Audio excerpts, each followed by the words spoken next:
तो बंगाल में तय हो गया कि सत्ता का सबसे बड़ा अधिकारी कौन होगा, लेकिन अभी कई राज्यों में सत्ता के सबसे बड़े अधिकारियों के नाम का औपचारिक ऐलान होना बाकी है, जिसे देखकर यह कहा जा सकता है कि चुनावी नतीजों के बाद कुछ राज्यों में कुर्सी का मामला सुलझ रहा है, तो कुछ राज्यों में कुर्सी का मामला अब तक उलझा हुआ है, जिसकी गांठें सुलझाने की कोशिश जारी है। अगर 4 राज्यों की बात करें तो शुभेंदु अधिकारी पश्चिम बंगाल के नए सीएम होंगे। कोलकाता में बीजेपी विधायक दल की बैठक में उन्हें नेता चुना गया है। गृह मंत्री अमित शाह ने उनके नाम का ऐलान किया। असम में अब तक नेता का औपचारिक रूप से चुनाव नहीं हुआ है, लेकिन मौजूदा सीएम हिमंत बिस्वा शर्मा हैं। उनकी टक्कर में कोई नहीं दिख रहा है। तीसरा मामला तमिलनाडु का है, जो काफी दिलचस्प है। बहुमत से थोड़ा पीछे रहने वाले विजय के राज तिलक पर संकट दिख रहा था, लेकिन अब उनका रास्ता साफ है। ये कैसे होगा, इस पर एक विशेष कुंजी है हमारे पास। और चौथा राज्य केरल का है, जहां कांग्रेस को नेता चुनना है। कई दावेदार हैं। यहां नेता चुनने का मामला दिल्ली पहुंच गया है। दिल्ली में ही नए नेता का चुनाव भी होगा। इन चारों राज्यों में सबसे ज्यादा चर्चा बंगाल की हो रही है, इसलिए राजनीतिक कुंजी की शुरुआत हम बंगाल से ही करते हैं। आज कोलकाता में बीजेपी ने अपने पहले सीएम के नाम पर मुहर लगा दी। शुभेंदु अधिकारी पश्चिम बंगाल के नए मुख्यमंत्री होंगे। कोलकाता के कन्वेंशन सेंटर में आयोजित विधायक दल की बैठक में उन्हें सर्वसम्मति से नेता चुना गया। खुद केंद्रीय गृह मंत्री अमित शाह ने शुभेंदु अधिकारी के नाम का ऐलान किया। इसके कुछ देर बाद शुभेंदु अधिकारी, शौमिक भट्टाचार्य और दिलीप घोष समेत कई नेता सरकार बनाने का दावा पेश करने के लिए राज्यपाल के पास पहुंचे हैं। शुभेंदु अधिकारी कल सुबह 11 बजे कोलकाता के ब्रिगेड परेड ग्राउंड में मुख्यमंत्री पद की शपथ लेंगे। 9 मई का दिन बंगाल के लिए बेहद खास माना जाता है, क्योंकि इस दिन रविंद्र जयंती मनाई जाती है। इसी मौके पर बंगाल की पहली बीजेपी सरकार का शपथ ग्रहण समारोह आयोजित किया जाएगा, जिसमें प्रधानमंत्री नरेंद्र मोदी और अमित शाह समेत कई राज्यों के मुख्यमंत्री शामिल होंगे। 56 वर्षीय शुभेंदु अधिकारी पश्चिम बंगाल में बीजेपी के पहले मुख्यमंत्री और राज्य के 9वें व्यक्ति होंगे जो मुख्यमंत्री पद संभालेंगे। शुभेंदु का मुख्यमंत्री बनना इसलिए भी खास है क्योंकि वो आज से 6 वर्ष पहले तक ममता बनर्जी के साथ में थे। उन्होंने भवानीपुर सीट से ममता बनर्जी को हराकर चुनाव जीता और अब उनकी जगह मुख्यमंत्री बनने भी जा रहे हैं। शुभेंदु अधिकारी के नाम का ऐलान करने के बाद गृह मंत्री अमित शाह और शुभेंदु अधिकारी ने वहां मौजूद विधायक दल को संबोधित किया।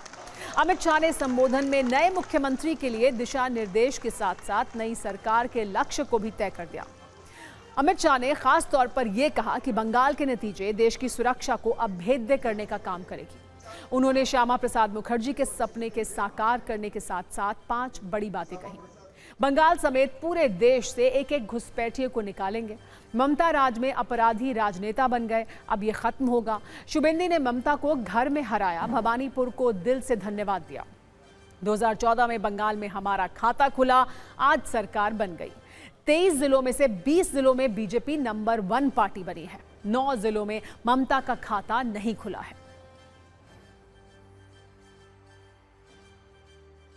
5 दशक से विदेशी विचारों से प्रभावित शासन से मुक्त कर फिर से एक बार रामकृष्ण ठाकुर, विवेकानंद, महर्षि अरविंद और कवि गुरु टैगोर की कल्पना का बंगाल बनाने की दिशा में हम आगे हैं। 1950 से जिस विचार की यात्रा को लेकर हम निकले और जिसके नेतृत्व में निकले, श्यामा प्रसाद मुखर्जी के लिए,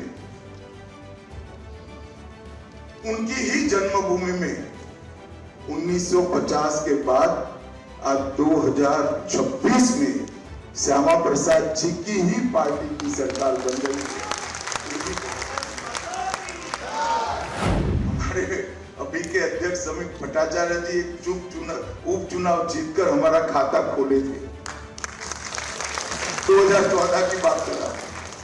16 में 3 हुए, 21 में 77 हुए और 26 में 207 के साथ आज हमारा मुख्यमंत्री का मार्ग जबरदस्त असहनीय पीड़ा से भरा हुआ। मैं आज भूल नहीं सकता कि 321 भारतीय जनता पार्टी के देवतुल्य कार्यकर्ताओं ने अपनी जान इस जीत के लिए गंवाई है, विचार के लिए गंवाई। और बंगाल में भी अब हमारी सरकार बनी है, उस पर असंभव होने वाले, गौ तस्करी असंभव होने वाली। शुभेंदु दा ने गत चुनाव में दीदी को नंदीग्राम में हराया। मैंने दीदी का एक इंटरव्यू देखा था, वो कहती थी मैं इनके घर में लड़ने के लिए चली गई। दीदी इस बार तो शुभेंदु दा ने आपके घर में आकर हराया। शुभेंदु अधिकारी बंगाल में बीजेपी के पहले सीएम तो बन रहे हैं, लेकिन वो हमेशा से बीजेपी में नहीं रहे हैं। उन्होंने अपनी राजनीति की शुरुआत कांग्रेस के साथ छात्र राजनीति से की। 1995 में कांथी नगर पालिका में पार्षद बने। ममता बनर्जी के साथ टीएमसी में चले गए। 2006 में टीएमसी टिकट पर विधानसभा का चुनाव जीता। 2007 के नंदीग्राम आंदोलन में एक बड़ी भूमिका निभाई। बंगाल में वाम मोर्चा सरकार के खिलाफ माहौल बनाया। 2009 में तमलुक से लोकसभा के सांसद बने। लंबे वक्त तक ममता बनर्जी के सबसे करीबी नेताओं में से एक रहे। ममता बनर्जी से मतभेद के बाद 2020 में बीजेपी में आए और बंगाल में बीजेपी का प्रमुख चेहरा बन गए। 2021 में नंदीग्राम सीट से ममता बनर्जी को हराया। 2021 में बीजेपी ने नेता विपक्ष की उन्हें जिम्मेदारी दी। 2026 में भवानीपुर सीट से ममता को एक बार फिर हराया। हालांकि टीएमसी से बीजेपी में उनके आने की कहानी भी काफी दिलचस्प थी। 17 दिसंबर 2020 में उन्होंने टीएमसी से इस्तीफा दिया और अगले ही दिन उन्हें केंद्र सरकार ने जेड श्रेणी की सुरक्षा दे दी। 19 दिसंबर 2020 को मेदिनीपुर में एक बड़ी रैली हुई। इसमें गृह मंत्री अमित शाह ने शुभेंदु के गले में बीजेपी का गमछा डाला। शुभेंदु ने उनके पैर छुए। यहीं से शुभेंदु की बीजेपी की यात्रा शुरू हुई और आज वो यात्रा सीएम पद तक पहुंच गई। आज जब उन्हें नेता चुना गया तो उन्होंने भी विधायक दल को संबोधित किया। उन्होंने अपना पूरा भाषण बांग्ला में दिया और लोगों को भरोसा दिलाया कि बंगाल में अपराधियों को राज नहीं रहेगा। बंगाल को सोनार बांग्ला बनाएंगे।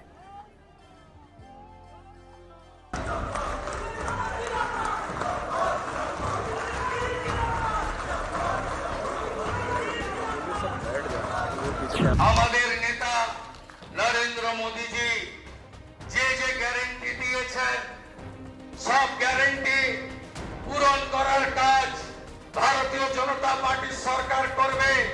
আমি নয়, আমরা নীতিতে ভারতীয় জনতা পার্টি সরকার করবে। কথা কম কাজ বেশি ভারতীয় জনতা পার্টি করবে।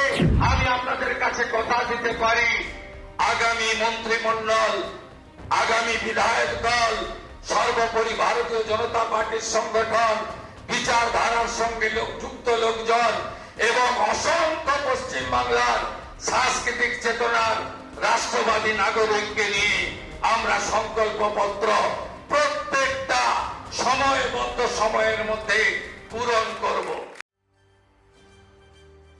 शुभेंदु अधिकारी, उनके परिवार और बीजेपी के लिए कल का दिन बहुत बड़ा है। शुभेंदु का पूरा परिवार एक वक्त में टीएमसी में था, जो अब बीजेपी में है। शुभेंदु के भाई सोमेंदु का कहना है कि बंगाल में पहली बार बीजेपी की सरकार बनेगी। ये सबसे बड़ी खुशी है। बीजेपी विधायक अग्निमित्रा पॉल कह रही हैं कि हमारा सपना पूरा हुआ।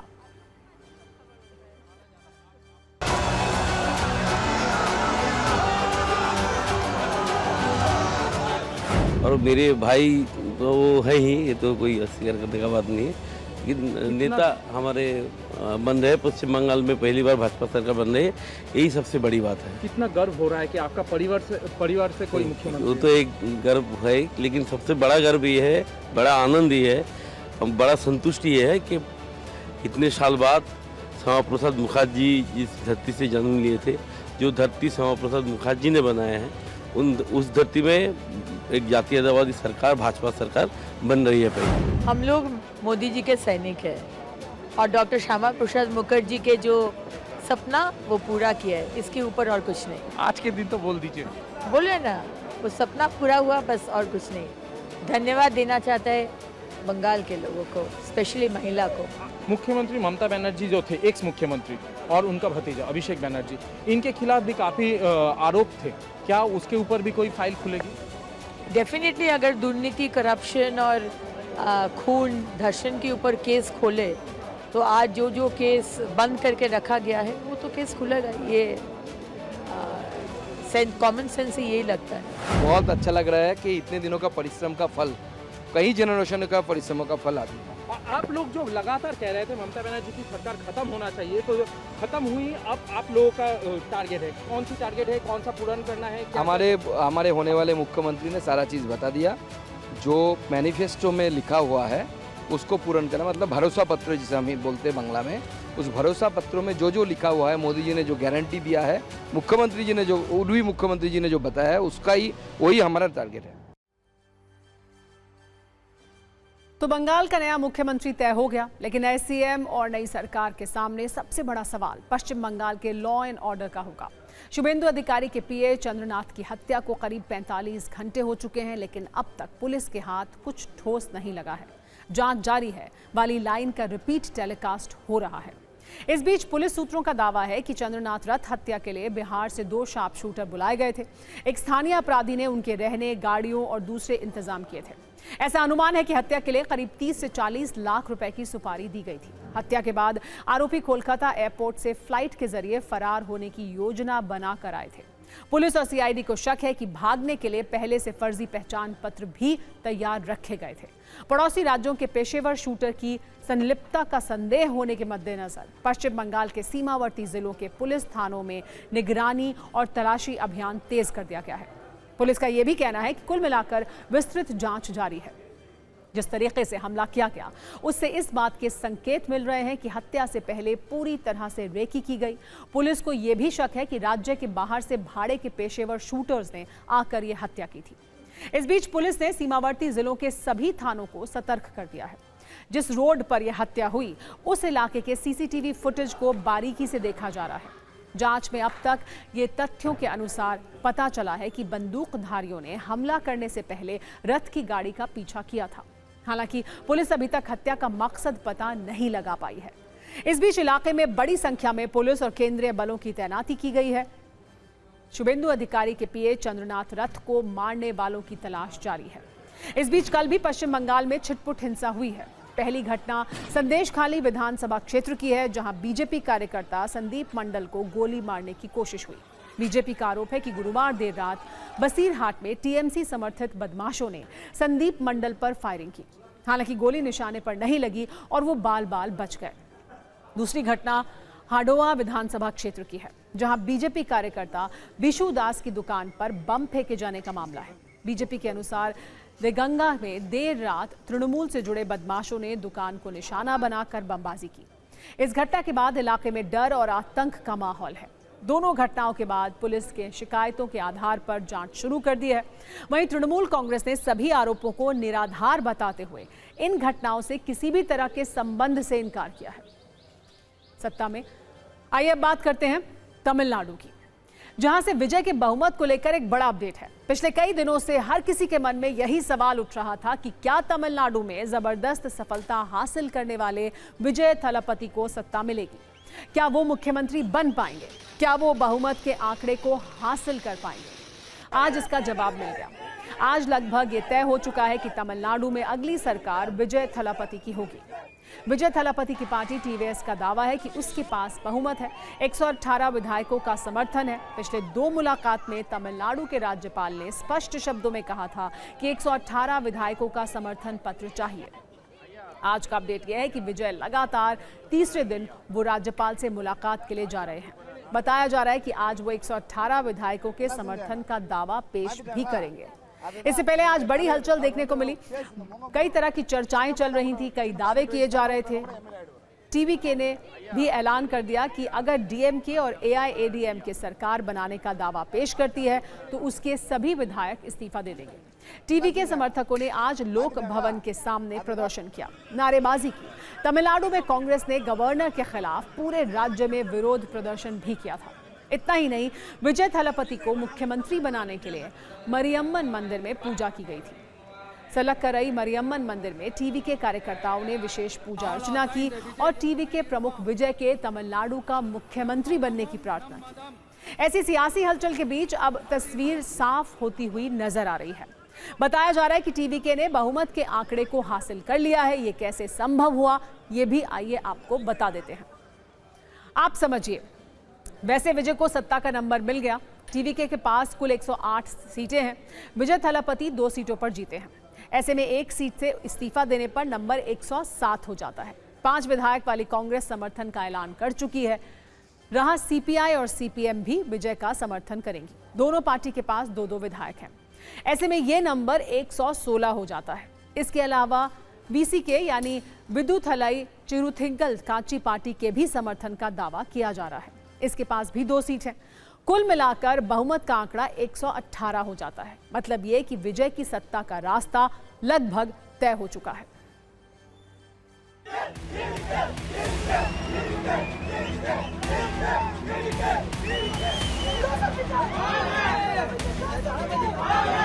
Tamil CM only Vijay, TVK party.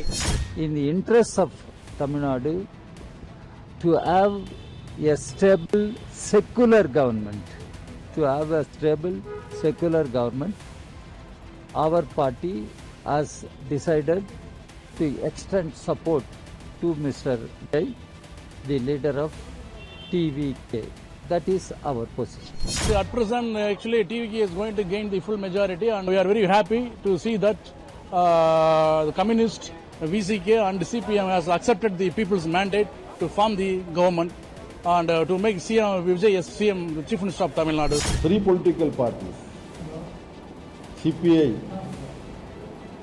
and VCK of Thirumalavan and General Secretary of CPI, Comrade D. Raja, and myself, we have had discussion.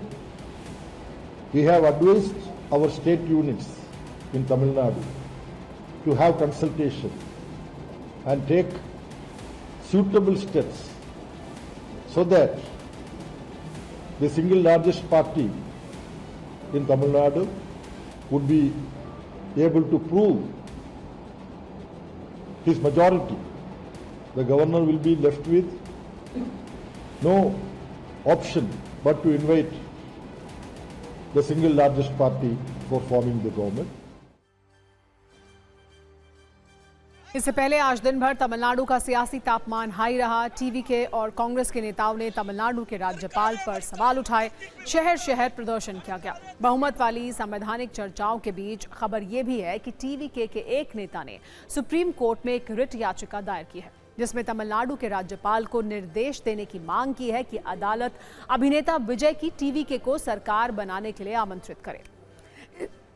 इस बीच खबर यह भी है कि तमिलनाडु में कांग्रेस से गठबंधन टूटने के बाद डीएमके नाराज है। डीएमके सांसद कनिमोई ने लोकसभा स्पीकर ओम बिरला को लेटर लिखकर पार्टी सांसदों के बैठने की व्यवस्था बदलने की मांग की है। उन्होंने लेटर में लिखा है कि बदले हुए राजनीतिक हालात को देखते हुए और कांग्रेस के साथ गठबंधन खत्म हो गया है। ऐसे में डीएमके के सदस्यों के लिए सदन में उनके साथ बैठने की व्यवस्था का जारी रखना सही नहीं हो सकता है। बंगाल और तमिलनाडु के बाद अब केरल में सत्ता वाली कुंजी खोलते हैं, जहां कांग्रेस गठबंधन तो बहुमत हासिल कर चुका है, लेकिन अभी यह तय नहीं हो पाया है कि मुख्यमंत्री कौन बनेगा। देश में अभी कई नाम बताए जा रहे हैं, लेकिन आखिर में सत्ता का फेस कौन बनेगा, इस पर चर्चा हो रही है। हमारे संवाददाता कुमार विक्रांत के सूत्रों के हवाले से कई अहम जानकारियां हैं। जानकारी के मुताबिक केरल सीएम की दौड़ में 3 नेता सबसे आगे हैं। इनमें पहला नाम है केसी वेणुगोपाल, दूसरा रमेश चेन्निथला और तीसरा वीडी सतीशन। सूत्रों के हवाले से जानकारी यह है कि केसी वेणुगोपाल को सबसे ज्यादा विधायकों का समर्थन है। इसके पीछे वजह यह भी है कि टिकट वितरण में उनकी बड़ी भूमिका रही है। वेणुगोपाल के बाद रमेश चेन्निथला के साथ सबसे ज्यादा विधायक हैं और इसके बाद नंबर आता है वीडी सतीशन का। केरल पर बैठक के बाद कांग्रेस सूत्रों ने बताया कि मुख्यमंत्री का निर्णय 3 फैक्टर्स को ध्यान में रखकर होगा। पहला फैक्टर कांग्रेस विधायकों की राय, दूसरा फैक्टर सहयोगी दलों की राय और तीसरा फैक्टर पब्लिक ओपिनियन यानी जनता के बीच लोकप्रियता। हालांकि केरल के विधायकों ने अंतिम फैसला आला कमान पर छोड़ा है। फैसला लेने के बाद आला कमान पहले तीनों नेताओं को फोन पर मनाने की कोशिश करेंगे। अगर वो फोन पर मान गए तो नाम का ऐलान हो जाएगा, अगर नहीं माने तो तीनों नेताओं को दिल्ली बुलाकर बातचीत की जाएगी और फिर नाम की घोषणा होगी।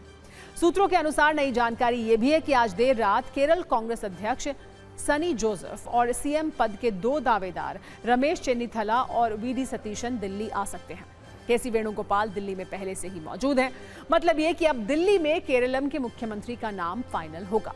कांग्रेस का स्पष्ट मानना है कि वो सहयोगी दलों से राय तो लेगी, लेकिन मुख्यमंत्री पार्टी अपने हिसाब से तय करेगी। केरलम कांग्रेस के विधायकों ने आला कमान को सीएम चुनने का अधिकार दे दिया है।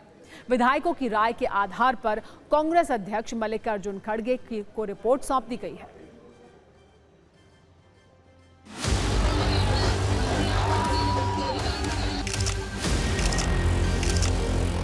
One-line resolution has been passed by the entire CLP unanimously, authorizing the Congress leadership to select the CLP leader, and that resolution, copy of that resolution also has been held one-to-one discussions with individual MLAs, and whatever they have said, we noted it down. It is not only the names, many people had many things to say. We have noted it down and we have submitted it to the High Command. It is up to the High Command to consider. I was not a party in that process. I have given the choice of the High Command to be fair. This is when poster war is going on in this city, sir. Yes, that is quite unhappy. It is quite unnecessary. सत्ता में अब उत्तर प्रदेश में जारी एक ऐसे आदेश की खबर जिस पर खलेश भी है और विमर्श वाली चिंगारियां भी हैं।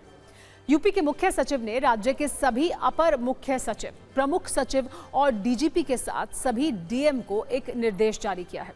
ये खास निर्देश जनप्रतिनिधियों के सम्मान को लेकर है, जिसका मैसेज ये है कि अब यूपी में आईएएस, आईपीएस अधिकारियों को सांसदों और विधायकों को फुल रिस्पेक्ट देनी होगी। निर्देश में साफ लिखा है कि राज्य के सभी पुलिस और प्रशासनिक अधिकारी जनप्रतिनिधियों का पूरा सम्मान करेंगे। अगर सांसद, विधायक जनहित से जुड़े कार्यों के सिलसिले में उनसे मिलते हैं तो अधिकारियों, कर्मचारियों को खड़े होकर उनका स्वागत करना होगा। पूरे सम्मान के साथ जनप्रतिनिधियों से पानी पीने का आग्रह करना होगा। इसके बाद अधिकारी माननीय जनप्रतिनिधियों को सम्मानपूर्वक विदा भी करेंगे। निर्देश में यह भी लिखा है कि सभी अधिकारियों को सांसदों, विधायकों के सीयूजी और दूसरे मोबाइल नंबर्स को अपने फोन में सेव करना होगा। सांसदों और विधायकों के फोन को हर हाल में रिसीव करना होगा और फोन ना उठा पाने की स्थिति में मैसेज करना है या कॉल बैक करना भी अनिवार्य है। इसके अलावा सांसद और विधायक जनहित से जुड़े जो भी मुद्दे उठाएंगे, सभी अधिकारी उन्हें ध्यान से सुनेंगे। साथ ही उन मुद्दों का समाधान भी करना होगा। सरकार का तर्क है कि 15 बार निर्देश दिए जाने के बावजूद अधिकारियों के रवैये में सुधार न आने पर यह निर्देश जारी हुए हैं, जिसमें लिखा है कि जनप्रतिनिधियों के प्रति प्रोटोकॉल और शिष्टाचार में लापरवाही बर्दाश्त नहीं की जाएगी। थाने के लोग फोन नहीं उठाते, कप्तान फोन नहीं उठाते, डीएम फोन नहीं उठाते, सीईओ फोन नहीं उठाते। फोन उठाते हैं वो बीजेपी का हो सकता है। और एक थानों में एक दलाली का पूरा एक पुलिस फोर्स इकट्ठा बन चुका है। हर तरफ दलित, पिछड़े, पीजीए है, मुसलमान है, उनके ऊपर एक तरह से सरकार का गुंडों का आक्रमण है। लोकतंत्र में जनप्रतिनिधि जनता की आवाज लेकर के अगर किसी अधिकारी के पास जा रहा है तो उसका उत्तरदायित्व है कि वो यथोचित सम्मान दे करके उनकी समस्याओं का समाधान करे। और इस संदर्भ में पहले भी निर्देश जारी किए गए थे। इस बार पुनः मुख्य सचिव ने इस तरह के निर्देश जारी करके यह अपेक्षा की है कि सभी जनप्रतिनिधियों का यथोचित सम्मान करके शिष्टाचार के साथ जनता की समस्याओं के समाधान सुनिश्चित किए। अब यूपी सरकार के इस आदेश पर समाजवादी पार्टी के अध्यक्ष अखिलेश यादव ने बड़ा कटाक्ष किया है। अब से थोड़ी देर पहले उन्होंने एक्स पर एक पोस्ट किया और लिखा, बीजेपी अपने विधायकों और सांसदों का सम्मान भी मांग कर ले रही है। इज्जत फरमान से नहीं, अच्छे काम से मिलती है। अब आपको समझाते हैं कि यूपी में अधिकारियों को लेकर सांसदों, विधायकों के स्वागत सम्मान से जुड़ा ये आदेश क्यों जारी किया गया है, इसके पीछे तर्क क्या है। यूपी में कई बार सांसद, विधायक, मंत्री और नेता अधिकारियों की कार्यशैली पर सवाल उठा चुके हैं। कई विधायकों, सांसदों और मंत्रियों ने आरोप लगाया था कि अधिकारी उनकी नहीं सुनते। वो ना तो फोन उठाते हैं और ना ही बाद में कॉल बैक करने की जहमत उठाते हैं। अधिकारियों के प्रोटोकॉल का पालन न करने की कई शिकायतें भी सरकार को मिली थी और ये मुद्दा विधानसभा, विधान परिषद और संसदीय समितियों तक भी पहुंचा था। फरवरी में यूपी में बजट सत्र के दौरान विधानसभा में नेता प्रतिपक्ष माता प्रसाद पांडे ने भी इसे लेकर एक बड़ी बात कही थी। उन्होंने भी यूपी में अधिकारियों की कार्यशैली को लेकर सवाल उठाए थे। यहाँ देखने को आता है कि कार्यपालिका जयदेवी जी का ले लीजिए जो है विधायिका पर भी हावी होती जा रही है माननीय आपने कई बार कहा है कि विधायकों के जो प्रश्न हैं या विधायक जब कभी टेलीफोन करे तो कर्मचारियों को टेलीफोन उठाना चाहिए, लेकिन आजकल ये मनमाने ढंग से इतने स्वतंत्र हो गए हैं कि पीठ के इस निर्देश को, व्यवस्थापिका के इस निर्देश को वो नहीं मानते हैं। कभी 3 दिन पर, कभी 2 दिन पर, कभी तो उठाते ही नहीं हैं। इसी को लेकर के मैंने ये प्रश्न आपके बीच में रखा था कि आप बार बार निर्देश देते हैं, वो कार्यपालिका नहीं मानती है। प्रशासनिक अधिकारियों पर प्रोटोकॉल और अनुशासन तोड़ने के आरोप मार्च में यूपी के मंत्री असीम अरुण ने भी लगाए थे। मामला कन्नौज का था, जहां ये दावा था कि कन्नौज के डीएम की वजह से मंत्री असीम अरुण को लगभग 45 मिनट इंतजार करना पड़ा था। इतना ही नहीं, एसडीएम और एडीएम भी मंत्री के आने के 15 मिनट के बाद पहुंचे थे, जिससे नाराज होकर असीम अरुण कार्यक्रम से वापस लौट गए और बाद में डीएम को पत्र लिखकर उन्होंने इसे अनुशासनहीनता करार दिया था। सरकार का दावा है कि ऐसे एक नहीं कई मामले उसके संज्ञान में आए, जिसके बाद अधिकारियों के लिए इस तरह का आदेश जारी किया गया है। और अब नजरिया 9। स्वस्थ लोकतंत्र में सांसद, विधायक और दूसरे जनप्रतिनिधि जनता की आवाज होते हैं और पुलिस और प्रशासनिक पदों पर बैठे अधिकारी उस आवाज को जमीन पर उतारने वाले लोग। दोनों के बीच आपसी सम्मान और शिष्टाचार एक स्वाभाविक परंपरा होनी चाहिए, लेकिन अगर सम्मान कराने के लिए कोई गाइडलाइन जारी करनी पड़ जाए तो समझना होगा कहीं कुछ तो गड़बड़ है। अधिकारियों और नेताओं के बीच भरोसे का संकट गहरा है। सत्ता में अब उन न्यूज मित्रों के लिए एक जरूरी और चिंताजनक खबर जो आम के शौकीन हैं। आम का सीजन शुरू हो चुका है, बाजार में बड़ी मात्रा में आम की खेप पहुंच चुकी है। आप सब उसे खरीद भी रहे होंगे, लेकिन महाराष्ट्र में इसी आम पर एक ऐसी खबर आई है जिसमें चिंता वाला अलार्म है, जिसे देखने के बाद आप भी सोचेंगे कि जो आम बाजार में मौजूद है और आप खरीद रहे हैं, क्या वो 100% शुद्ध और प्राकृतिक है। महाराष्ट्र से आई इस चेतावनी के अनुसार केमिकल वाले आम में कैंसर वाला रिस्क है। गर्मियों में आम की बढ़ती डिमांड के बीच महाराष्ट्र के कई हिस्सों में एफडीए ने एक ऑपरेशन शुरू किया, जिसका नाम है ऑपरेशन मैंगो। टारगेट पर है जहरीले और केमिकल से पकाए जा रहे आम, जिसे जब्त करने के लिए अलग अलग जगह छापे मारे गए हैं। ये रेड वाशी के साथ साथ मलाड, भिवंडी, कल्याण और साउथ मुंबई में की गई। एफडीए की टीम ने ऑपरेशन के दौरान वाशी में खतरनाक केमिकल से पकाकर बेचे जा रहे आम जब्त किए। दावा है कि कई व्यापारी आम को पकाने में खतरनाक कैल्शियम कार्बाइड का इस्तेमाल करते पाए गए। कैल्शियम कार्बाइड जैसे खतरनाक केमिकल की मदद से आम को जल्दी पकाया जा रहा था। रेड के दौरान कई दूसरे जहरीले केमिकल भी जब्त किए गए हैं और ये भी पाया गया कि बोतलों में केमिकल भरकर आम पर छिड़का जा रहा था। चौंकाने वाली बात यह है कि वाशी में आम की थोक मंडी है, यहीं से मुंबई समेत बड़े शहरों में आम की सप्लाई की जाती है और वहीं पर केमिकल वाले आम पकड़े गए हैं। आज हम आपको TV9 भारतवर्ष पर केमिकल वाले आमों का लैब टेस्ट भी दिखाने वाले हैं, जिसमें आप देखेंगे आखिर कैसे पता किया जाता है कि आम प्राकृतिक तौर पर पका है या उसे केमिकल से पकाया गया है। लेकिन पहले समझिए आखिर केमिकल वाले आम तैयार कैसे किए जाते हैं। एफडीए के अनुसार कैल्शियम कार्बाइड की मदद से आम सिर्फ कुछ घंटों में तैयार हो जाता है। इस केमिकल की मदद से पके आम बाहर से तो पीले और चमकदार दिखते हैं, लेकिन अंदर से पूरी तरह पके हुए नहीं होते हैं। कैल्शियम कार्बाइड जैसे केमिकल से तैयार किए गए आम सेहत की सत्ता के लिए कितने खतरनाक हैं, आप वो भी नोट कर लीजिए। कैल्शियम कार्बाइड से निकलने वाली एसिटिलीन गैस बहुत हानिकारक होती है। कैल्शियम कार्बाइड से पके हुए आम खाने में स्वास्थ्य को गंभीर खतरा हो सकता है। इससे किसी को सिर दर्द, चक्कर, सांस लेने में दिक्कत और पेट संबंधी बीमारियों का रिस्क भी होता है। और अगर लंबे समय तक इसका सेवन किया जाए तो खाने से कैंसर जैसी गंभीर समस्या भी हो सकती है।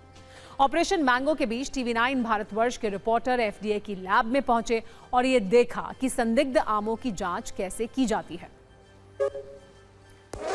ऊँचा बज चुका है, यानी सत्ता में आज का वक्त खत्म हो गया है। कल शाम 7 बजे आपसे एक बार फिर मुलाकात होगी। तब तक सभी न्यूज मित्रों से मेरी गुजारिश है कि वो सत्ता की न्यूज रील्स को ज्यादा से ज्यादा शेयर करें और फिलहाल मुझे दें इजाजत।